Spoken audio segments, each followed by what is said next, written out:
Good afternoon, everyone. We are doing chapter number 11, perimeter and area. तो हमने last class में square का area and perimeter भी कर लिया है. Now we will start with the area of parallelogram. Parallelogram क्या होता है? It is a quadrilateral. हमें पता है क्वाड्रिलेटरल क्या होता है. एक ऐसा क्लोज्ड फिगर जिसकी 4 साइड्स होती हैं, 4 साइड्स होती हैं, उसको हम क्वाड्रिलेटरल बोलते हैं.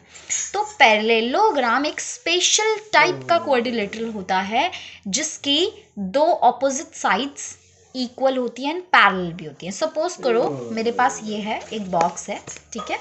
अब ये बॉक्स में अगर आप यहाँ पे देखोगे तो ये एक तरीके का पैरेललोग्राम ही है. क्यों? क्योंकि इसकी 4 साइड्स हैं. सबसे पहली बात तो so it is a quadrilateral.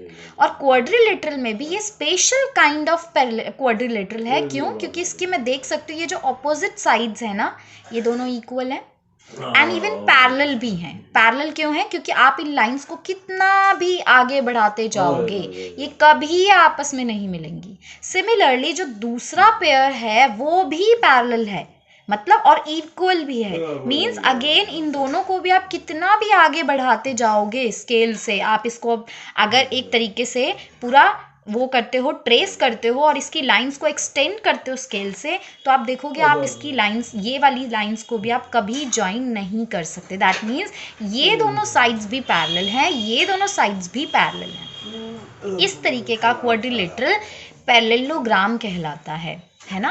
बस एक छोटा सा डिफरेंस है. ये जो आप देख रहे हो इसमें ये जो एवरी एंगल है, यहाँ देखते हैं ना, ये जो वर्टेक्स होता है, एज होता है कॉर्नर, यहाँ पे ये जो एंगल्स हैं ये 90 डिग्री हैं. नज़र आ रहे हैं हमें 90 डिग्री. तो ये रेक्टेंगल है.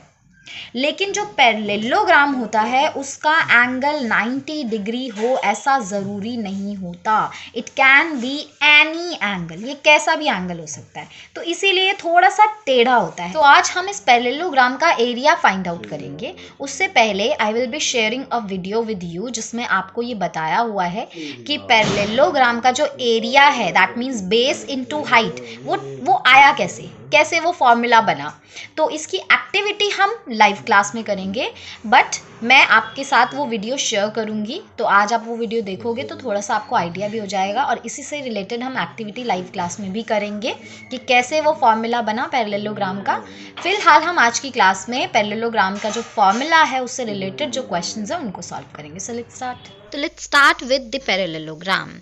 अब क्या है यहाँ पे हमारे पास, सपोज करो ये एक पैरेललोग्राम है. जैसा हमने देखा ऑपोजिट साइड्स इसके कभी भी नहीं मिलेंगे आपस में, इक्वल भी हैं, पैरेलल भी हैं, पर एंगल 90 डिग्री नहीं है ऐसा ज़रूरी नहीं है. इस पैरेललोग्राम में मैंने ये जो एक पोर्शन है थोड़ा सा इसको मैंने लाइट पिंक से हाईलाइट किया है. इसका भी अभी हम मीनिंग समझेंगे कि क्यों हाईलाइट किया हुआ है, क्योंकि इतना पोर्शन हम कट करेंगे यहाँ से. ठीक है. अब सबसे पहले तो हम ये समझते हैं कि इस पैरेललोग्राम की डायमेंशंस को हम कैसे देखते हैं. अगर आप यहाँ पे देखो तो ये जो हाइट होती है इसकी, ठीक है, दिस इज कॉल्ड हाइट. ये जो लाइन होती है बिल्कुल स्ट्रेट होती है.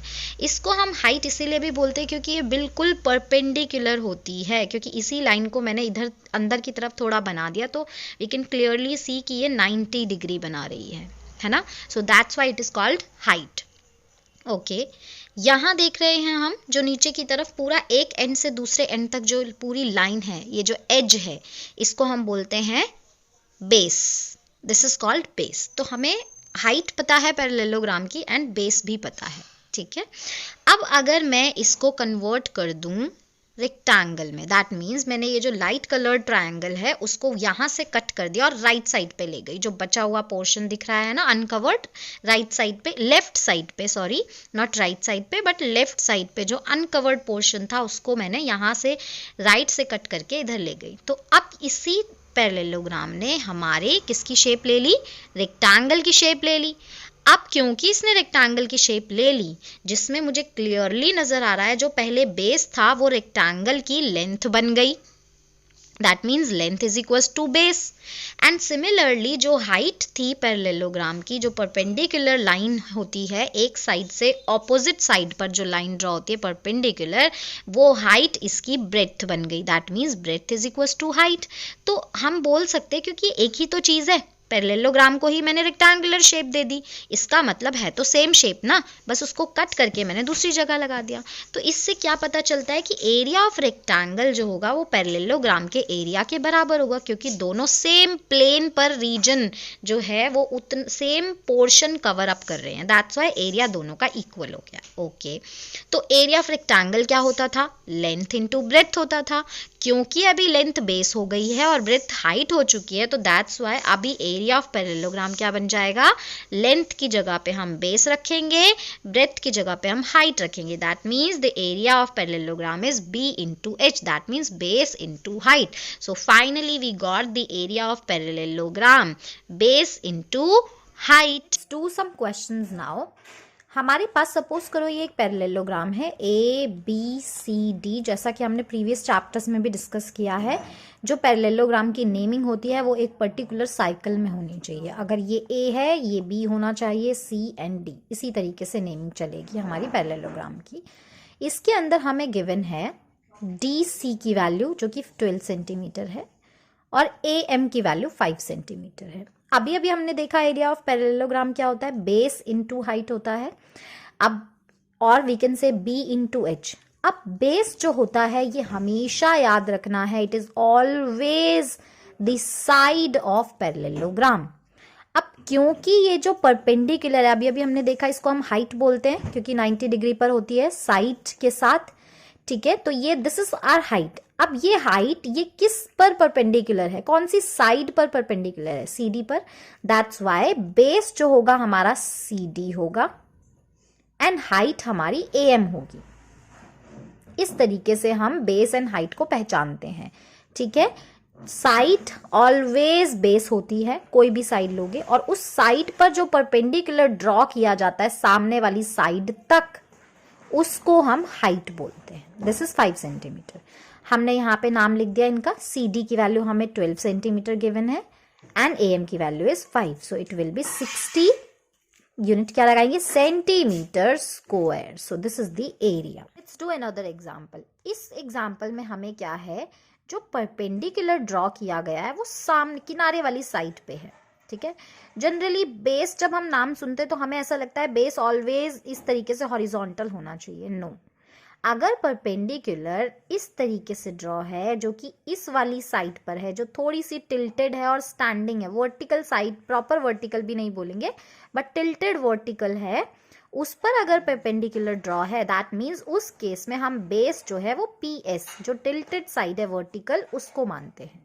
और बेस अगर ये है तो इस पर जो परपेंडिकुलर ड्रॉ किया गया है सामने वाली साइड तक, दैट इज द हाइट, ठीक है। तो इस केस में बेस हमारा हो जाएगा PS। जैसा हमने बोला, base is always the side of parallelogram, ये याद रखना, पैरेललोग्राम की साइड होती है हमेशा। एंड TR जो इसकी हाइट हो गई, जो परपेंडिकुलर उस साइड पर ड्रॉ किया जाता है, ठीक है। अब PS कितना है? 7 सेंटीमीटर है एंड TR कितना है? 13 सेंटीमीटर है। So answer will be 91 centimetre square. ये जरूर लगाना है, विदाउट यूनिट कोई भी आंसर एक्सेप्टेड नहीं होता। हमें एरिया गिवन है 12.5 सेंटीमीटर स्क्वायर, बेस हमें गिवन है 1.5 सेंटीमीटर, हाइट हमें फाइंड आउट करनी है एंड एरिया हमें पता है बेस इनटू हाइट होता है, ठीक है। सिमिलर क्वेश्चन आपका क्वेश्चन नंबर 3 है, एक्सरसाइज 11.2। अगर आप देखोगे तो उसमें एक टेबल है जो आपको फिलअप करनी है। उसमें अगर आप नोटिस करोगे तो आपको हर जगह पे एरिया ऑलरेडी गिवन है, ठीक है। बस आपको कहीं पे बेस गिवन होगा तो कहीं पे हाइट गिवन होगी, और आपको सेकंड चीज निकालनी होगी। तो वो कैसे निकालेंगे? Area is equal to base into height होता है। एरिया की हमने वैल्यू पुट कर दी 12.5, ठीक है। बेस कितना है हमें? 1.5 सेंटीमीटर एंड हाइट हमें नहीं पता, या हम इसको नॉर्मली H भी लिख सकते थे, है ना, H भी लिख सकते हैं। अब क्या करेंगे, जैसा हम सिंपल इक्वेशन सॉल्व करते हैं कि इधर वेरिएबल है उसको फाइंड आउट करना है, तो उसके साथ जो नंबर है उसको वहां से हटाना पड़ेगा। ये राइट साइड पे है तो हमें लेफ्ट पे ले जाना पड़ेगा, ट्रांसपोज करेंगे लेफ्ट पे, और क्योंकि मल्टीप्लाई है तो इधर जाके ये डिवाइड हो जाएगा। तो हमने इसको 1.5 से डिवाइड कर दिया, इधर बच गया H। क्लियर हुआ इतना। अब इसके बाद हम क्या करेंगे, इन दोनों को हम डिवाइड करेंगे। सबसे पहले हम पॉइंट भी हटा सकते हैं। न्यूमरेटर से पॉइंट हटाया तो हमने डिनोमिनेटर में 10 लिख दिया, क्योंकि पॉइंट के बाद 1 डिजिट है।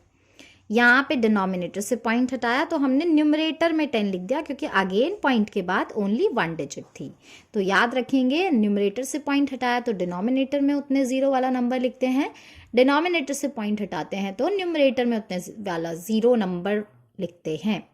ठीक है, अब क्या होता है, यहाँ पे हमारे पास जो आंसर आ गया दैट इज 125/15 इंटू ये 10 में 0 से 0 कैंसिल आउट हो गया, हमारे पास सिर्फ ये बच गया।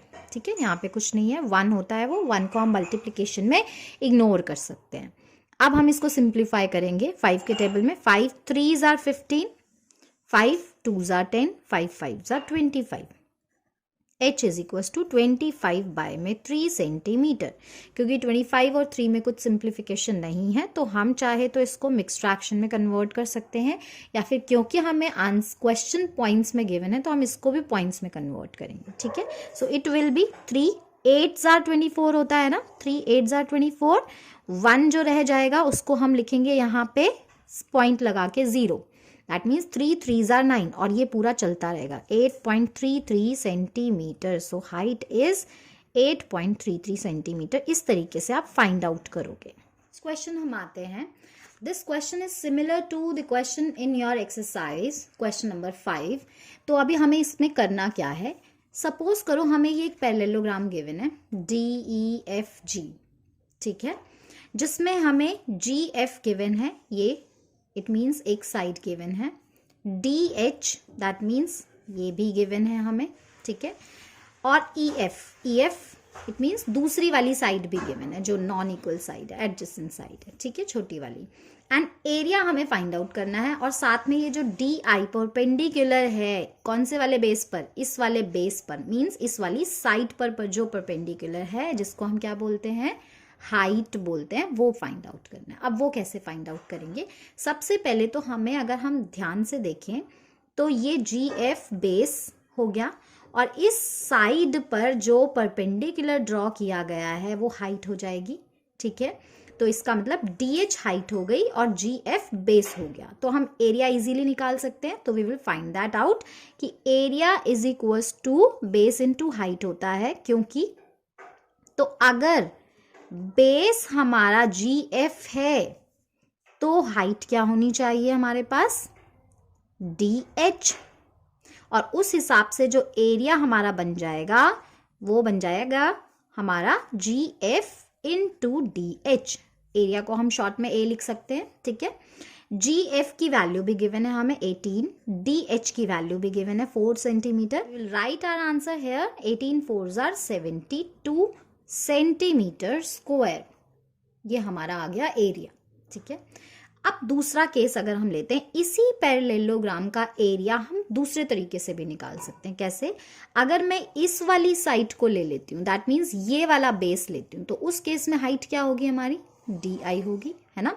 तो second case is if base is equal to EF, तो हाइट जो होनी चाहिए that will be our DI, और इस केस में जो एरिया बनेगा that will be EF base into height, that means DI, है ना। अब क्योंकि एरिया हमें ऑलरेडी पता है 72 सेंटीमीटर स्क्वायर, तो हम 72 यहाँ पे पुट कर सकते हैं। EF हमें क्वेश्चन में गिवन था 6 centimetre, so we will put here, and DI हमें फाइंड आउट करना है। तो इस तरीके से हम DI भी फाइंड आउट कर सकते हैं। 72 अगेन 6 को ट्रांसपोज करेंगे, नीचे डिवाइड हो जाएगा लेफ्ट पे जाके, एंड डिवाइड करेंगे तो क्या बनेगा हमारे पास, 6 1s are 6, 6 1s are 6, 6 2s are 12, that means DI की वैल्यू हमारे पास 12 सेंटीमीटर आ गई। तो इस तरीके से हम एक ही पैरेललोग्राम के 2 टाइप से एरिया फाइंड आउट करते हैं, और उनको इक्वेट करके हम कोई भी एक साइड फाइंड आउट कर सकते हैं। Now you will do the questions.